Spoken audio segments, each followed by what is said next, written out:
민수기 27장입니다. 242면입니다.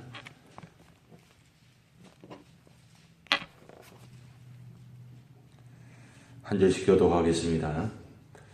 요셉의 아들 므낫세 종족들에게 므낫세 현손 마길의 정손 길르앗의 손자 헤벨의 아들 슬로보앗의 딸들이 찾아왔으니 그의 딸들의 이름은 말라와 노아와 호글라와 밀가와 디르사라. 그들의 회막문에서 모세와 제사장 엘르아살과 지휘관들과 온 회중 앞에 서서 이르되 우리 아버지가 광야에서 죽었으나 여호와를 거슬러 모인 고라의 무리에 들지 아니하고 자기 죄로 죽었고 아들이 없나이다. 어찌하여 아들이 없다고 우리 아버지 이름이 그의 종족 중에서 삭제되리이까? 우리 아버지 형제 중에서 우리에게 기업을 주소서 하며 모세가 그 사인을 여호와께 아뢰니라. 여호와께서 모세에게 말씀하여 이르시되 슬로와 딸들의 말이 옳으니 너는 반드시 그들의 아버지의 형제 중에서 그들에게 기업을 주어 받게 하되 그들의 아버지의 기업을 그들에게 돌릴지니라.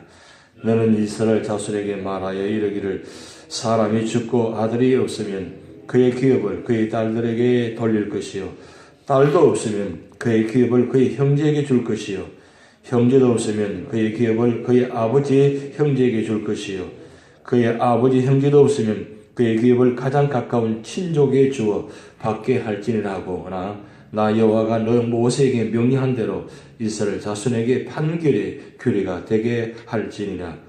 여호와께서 모세에게 이르시되 너는 이 아바림 산에 올라가서 내가 이스라엘 자손에게 준 땅을 바라보라. 본 후에는 내 형 아론이 돌아간 것 같이 너도 조상에게로 돌아가리니 이는 신광야에서 회중이 분쟁할 때에 너희가 내 명령을 거역하고 그 물가에서 내 거룩함을 그들의 목전에 나타내지 아니하였음이니라. 이 물은 신광야 가데스의 머리바 문이니라. 모세가 여호와께 여짜와 이르되 여호와 모든 육체의 생명의 하나님이시여 원하건대 한 사람을 이 회중에 위에 세워서 그로 그들 앞에 출입하며 그들을 인도하여 출입하게 하사 여호와의 회중이 목자 없는 양과 같이 되지 않게 하옵소서. 여호와께서 모세에게 이르시되 눈의 아들 여호수아는 그 안에 영이 머무는 자니 너는 데려다가 그에게 안수하고 그를 제사장 엘르아살과 온 회중 앞에 세우고 그들의 목전에서 그에게 위탁하여 내 종기를 그에게 돌려 이스라엘 자손의 온 회중을 그에게 복종하게 하라. 그는 제사장 엘르아살 앞에 설 것이요 엘르아살은 그를 위하여 우림의 판결로서 요 앞에 물을 것이며 그와 온 이스라엘 자손 곧 온 회중은 엘르아살의 말을 따라 나가며 들어올 것이니라. 모세가 여호와께서 자에게 명령하신 대로 하여 여호수아를 데려다가 제사장 엘르아살과 온 회중 앞에 세우고 합독하시겠습니다. 그에게 안수하여 위탁하되 여호와께서 모세에게 명령하신 대로 하였더라. 아멘. 오늘 민수기 27장은 참 중요한 장이 두 가지 사건이 나오는 장면입니다. 첫 번째 이 사건은 여기 말씀 보면 므낫세의 자손 중에 슬로보앗이라는 한 인물이 있는데 이 슬로보앗이 결국은 그 가정에 남자로서 죽게 되었는데 이때 당시에 기업의 상속법은 아들이 없으면 그 기업이 전달되지 않습니다. 가만히 생각해 보니까 슬로보앗의 딸들이 이렇게 하다가는 이 자손의 이 기업이 하나도 상속되지 못한 것을 알고 이제 있을 수 없는 일을 지금 질문하게 됩니다. 왜냐하면 그때 그 당시에 남자가 없으면 결국은 상속이 하나도 되지 않았기 때문입니다. 그래서 슬로보앗의 딸들이 모세에게 나와가지고 아뢰입니다. 아니 아들이 없다고 우리 아버지 이름이 그의 종족 중에 삭제되리까? 결국은 삭제되리까? 그것은 기업의 상속이 하나도 되지 않으면 우리는 어떻게 살 것입니까? 이런 질문 내용입니다. 그럴 때에 모세가 그 이야기를 듣고 하나님께 아뢰입니다. 이런 사정인데 어떻게 했으면 좋겠습니까? 하나님께 물으니까 하나님께서 6절부터 말씀하시는데, 그래, 슬로보아스의 딸들이 말들이 옳다. 그러니까 결국은 그 기업의 상속이 아들이 없어서 없어지는 것이 아니라 사실은 특별한 법이 제정되는 겁니다. 딸들에게 기업이 상속이 되게 하는데, 만약에 그렇게도 딸이 없으면 그 기업을 형제에 줄 것이요, 형제도 없다면 형제에게 주어서, 가까운 친족에게 주어서 결국은 이 기업의 상속이 다른 사람에게 넘어가지 않도록 이 문중 속에 하나에 속하게 되도록 그렇게 특별법을 제정하게 됩니다. 이때 이렇게 제정함으로 통해 가지고 결국은 이 상속법이 그대로 연결되는, 그래서 하나님께서 이때 남녀 평등한 법이 제정했다, 일반적으로 그렇게 해석합니다. 그때 그 당시에는 사실 있을 수 없는 일들인데, 사실은 우리가 말씀 보면 예수님 당시에도 여자와 아이들은 명단에 취급도 하지 않고 올라가지도 않았습니다. 그런 상황인데 지금 보면 남자가 없음에도 불구하고 그 상속법을 여자에게도 물려받을 수 있게 하고, 만약에 여자가 없다면 친족까지도 해서 그 재산이 그 지파 그 문중 해서 속하게 되도록, 그래서 이것을 나눠주지 않도록 하는 것을 이렇게 했습니다. 결국은 세 가지 의미가 있습니다. 첫째는 토지를 문중에 세습시키도록 아주 결정해버렸습니다. 다른 문중에 넘어가지 않도록. 그리고 두 번째는 양도를 통해 가지고 이스라엘 공동체의 불균형이나 불평등을 미연에 방지했다는 겁니다. 혹여나 내가 마음이 있는데 마음이 없으면 결국 이것을 양도할 수 있는 것이 사람의 마음이잖아요. 어떤 상황이 이루어져 가지고 어떤 상황이 되지 않으면 이 문중의 상속을 양도해버리면 결국 다른 사람이 받지 못하는데, 이것을 아예 불균형, 불평등을 미연에 방지했다는 것. 이게 굉장히 중요한 의미가 있습니다. 그리고 세 번째는 뭐냐면, 이 토지를 누가 주신 거냐? 사람이 얻은 것이 아니라 하나님께서 이 지파들에게 주셔가지고 이 지파에게 주신 것을 하나님께서 주신 거기 때문에 범사에 감사하도록 만들었다는 겁니다. 그래서 토지 소유권은 하나님께 주셨다는 것, 이걸 명확하게 구분하겠다는 사실입니다. 요 세 가지 의미를 우리가 1절부터 11절까지 이 기업의 상속법을 우리가 말씀하고 있습니다. 그래서 두 번째 사건은 이제 12절부터 23절까지 말씀인데, 모세가 결국 민수기 20장에 나타난 그 머리바의 물 사건을 통해 가지고 하나님께서 심판하신 장을 통해서 그 약속의 말씀을, 심판의 말씀을 성취하게 하는 말씀이 나타납니다. 오늘 여기서 굉장히 중요한 말씀이 나타나는데, 모세가 이 상황에서 받아들이는 그 믿음의 모습이 참 대단한 믿음입니다. 이 아바람이라는 산에 이름이 나와 있는데, 결국은 이 아바림, 너보, 비스가 이 산 이름이 다 똑같은 이름입니다. 지금은 사실 지명이 레벨 엔나비라고 하는 지명입니다. 현재 이름은. 그것을 다른 말로는 선지자의 산이라고 하는데, 그 산 이름을 너보산이라고 합니다. 너보산을 아바림산, 그리고 비스가산, 지명이 세 번 이름이 반복되어 나오는데 결국은 같은 이름입니다. 같은 이름인데 현재로는 너보산이라고 일반 명칭이 통일되게 사용되고 있습니다. 그런데 이 너보산에 이제 모세가 이제 죽게 되는데, 너보산에 올라가서 하나님께서 이 요단 서편 가나안 땅을 바라보게 하시면서 마지막 하나님의 말씀을 듣게 하는데, 여기서 우리 모세의 믿음을 통해서 우리가 배울 수 있는 교훈입니다. 첫째는 뭐냐면 하나님의 음성을 마지막까지 들었다는 사실, 그것이 중요한 믿음입니다. 믿음은 결국 중요한 믿음은 하나님의 음성을 들어야 되는 겁니다. 그것이 중요한 믿음입니다. 우리가 믿음 생활을 한다고 하면서 결국 하나님의 음성을 듣지 않고 성령의 음성을 듣지 않고 나가게 되면 반드시 실패하게 됩니다. 모세가 하나님의 음성을 정확하게 듣지 않고 정확하게 실행하지 않음을 말미암아 그가 결국은 가나안 땅에 들어가야 될 인물인데 들어가지 못하는 사건이 이 한 사건입니다. 하나님의 음성을 얼마나 정확하게 듣느냐 중요합니다.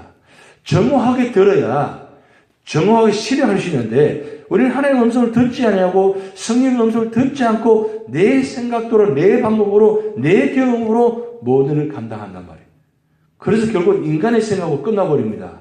하나님의 일도 인간의 생각으로 끝나버리면 결국 하나님의 일이 되지 않습니다. 말은 명분은 하나님을 위하여 합니다.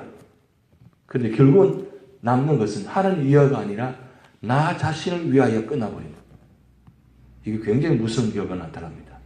우리가 지금까지 신앙생활하면서 교회생활하면서 사명 감당할 때에 봉사하든지 선교하든지 어떤 삶을 자라든지 이 하나님의 음성을 듣고 시작해야 돼요.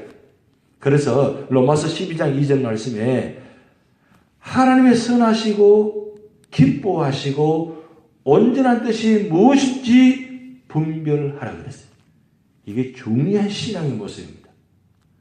이것이 이루어져야 그 삶의 출발이 이루어지고 과정도 마지막 결론도 온전하게 이루어집니다. 우리가 여러분 이 새벽마다 나와서 기도하는 건 무엇입니까? 기도하는 것은 내 생각대로 하기 위해서 기도하는 것이 아닙니다. 하나님의 뜻을 하나님의 음성을 듣고 그 하나님의 뜻이 무엇인가를 분별해서 그 하나님의 음성을 삶의 현장 속에 적용하고 실행하고 실천할 때 그 말씀 역사가 요한복음 1장 14절 말씀에 말씀이 육신이 되어 우리 가운데 임하심에 그 영광을 보니 아버지 독생자의 영광이요 은혜와 진리가 충만하더라. 말씀이 실제적으로 우리 삶 속에 적용되어질 때에 그때에 무슨 일을 하는지 하나님의 영광이 드러나게 되고 그리고 하나님의 영광이 드러날 때 우리 삶의 자리에 내 마음속에 은혜와 진리가 충만하시는 겁니다. 그런데 이 하나님의 음성을 듣지 않고 내 방법대로 하게 되면 은혜, 진리가 절대 나타나지 않습니다. 결국은 사람의 뜻만 이루어지면 결국은 완전히 이루어질 수가 없다는 사실입니다. 그러면 사람의 뜻이 나타나게 되면 결국 분裂가 되고 분당이 이루어지고 파멸에 이르게 된다는 사실입니다. 그것을 우리는 교회의 역사를 통해서 우리 삶의 역사를 통해서 우리는 너무나 잘 알고 있습니다. 모세가 마지막 순간에 하나님의 음성을 정확하게 들었다는 것. 그리고 그 하나님의 음성을 듣고 두 번째는 뭐냐면 실수를 인정하는 믿음입니다. 이 실수를 인정하는 것도 믿음입니다. 오늘 말씀 보면 너는 내 영광을 드러나지 않고 거룩한 것을 드러나지 않았기 때문에 너는 여기까지다 했을 때에 모세 심정으로 아니 하나님 그 한 번 실수한 거 가지고 그렇게까지 하십니까? 용서해 주십시오. 저는 또 꼭 들어가야 되겠습니다. 라고 항변할 수 있습니다.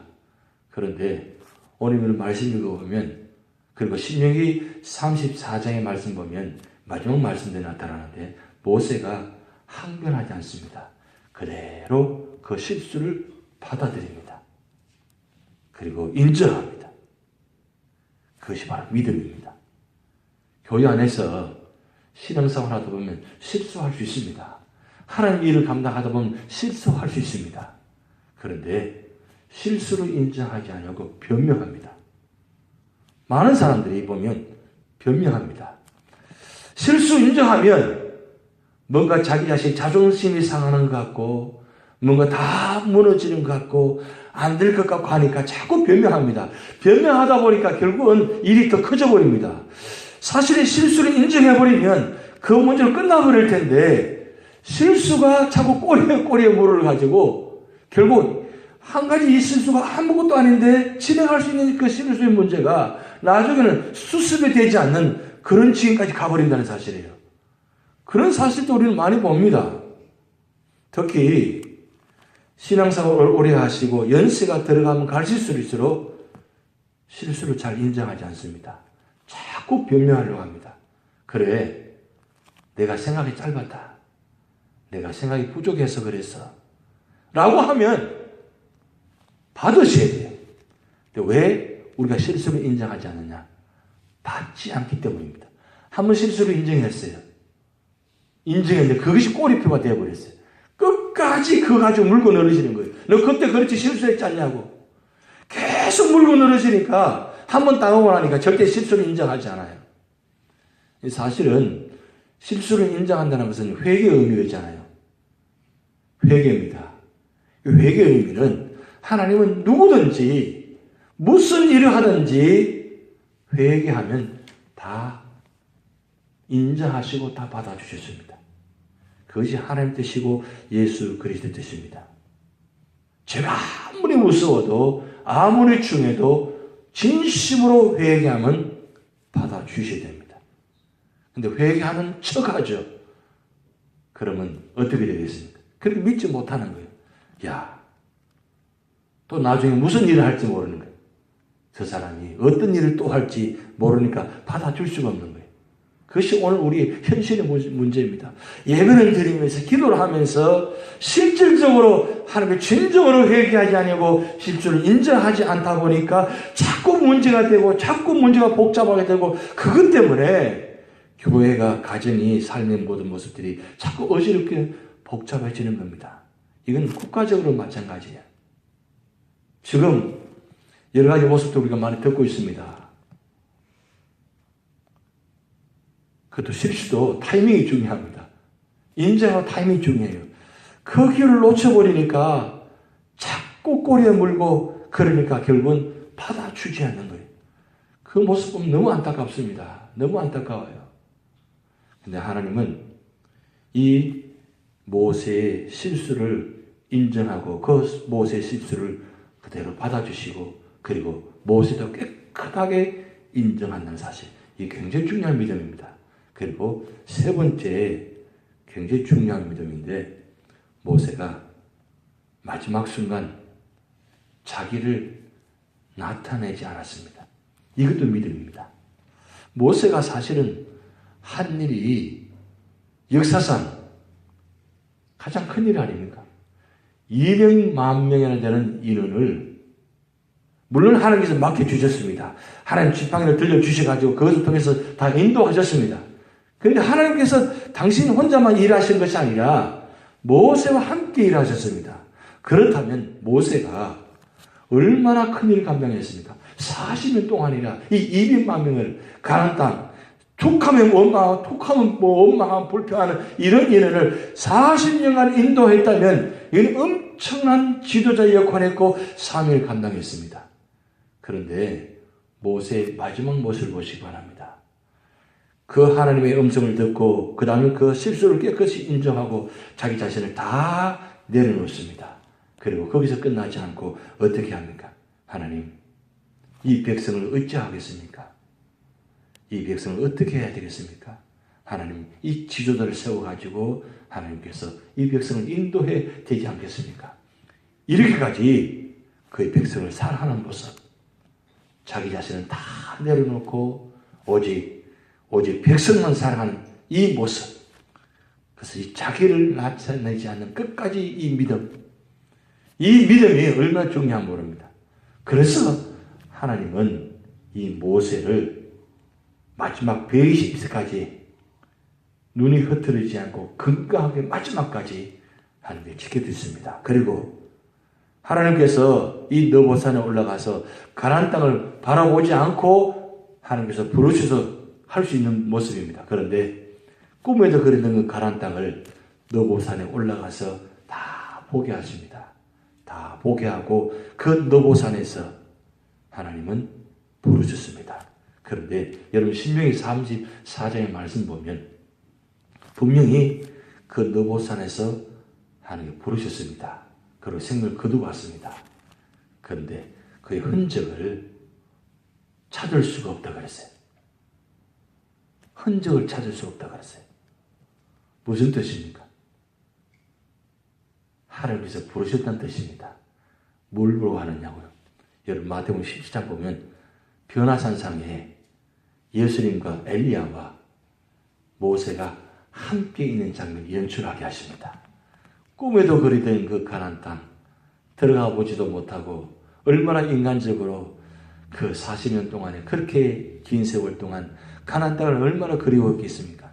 그렇게 그냥 보고만 그냥 거의 끝나버리셨는데 하나님은 그를 엘리야와 동일하게 변화산상 가나안 땅에 발을 딛게 만드셨습니다. 그러면 엘리야는 인물은 하나님께서 들림받게 하신 겁니다. 죽지 않고 부르신 것입니다. 그럼 예수님도 어떻게 하셨습니까? 마지막 죽으셨지만 성천케 하셨습니다. 그러면 모세의 흔적의 자리가 없었다는 뜻은 하나님께서 죽기를 만드셨지만 그를 다시 세우셨다는 뜻입니다. 마지막 그 영광의 자리, 그 믿음의 축복의 자리를 세우셨다는 뜻이에요. 무슨 뜻입니까? 끝까지 믿음으로 순종하고 자기 자신을 내려놓고 온전히 순종하면 하나님은 우리를 마지막 때에 부르신다는 것. 부르시는데 어떻게 부르십니까? 하나님 우리를 들림받게 해주신다는 거예요. 마지막 주님 재림하실 때 우리를 들림받게 하셔서 주님 모습처럼 영광스럽게 주님 모습처럼 이렇게 들림받게 하셔서 공중에 올라가는 이 장면. 야, 생각만 해도 얼마나 감사한 자리입니까? 여러분 끝까지 모세처럼 믿음을 지키시기 바랍니다. 그 믿음을 지키시면 이 마지막 축복의 자리, 너는 은혜의 자리가 여러분에게 주어질 줄 믿습니다. 우리 다 같이 기도를 하시겠습니다. 하늘에 계신 우리 아버지여, 이름이 거룩히 여기는 받으시오며 나라의 영광오시며 뜻이 하늘에서 이룬 것 같이 땅에서도 이루어지이다. 오늘날 우리에게 일용할 양식을 주옵시고 우리가 우리에게 죄 지은 자를 사하여 준 것 같이 우리 죄를 사하여 주옵시고 우리를 스며들게 하지 마옵시고 다만 악에서 구하옵소서. 대개 나라와 권세와 영광이 아버지께 영원히 있사옵나이다.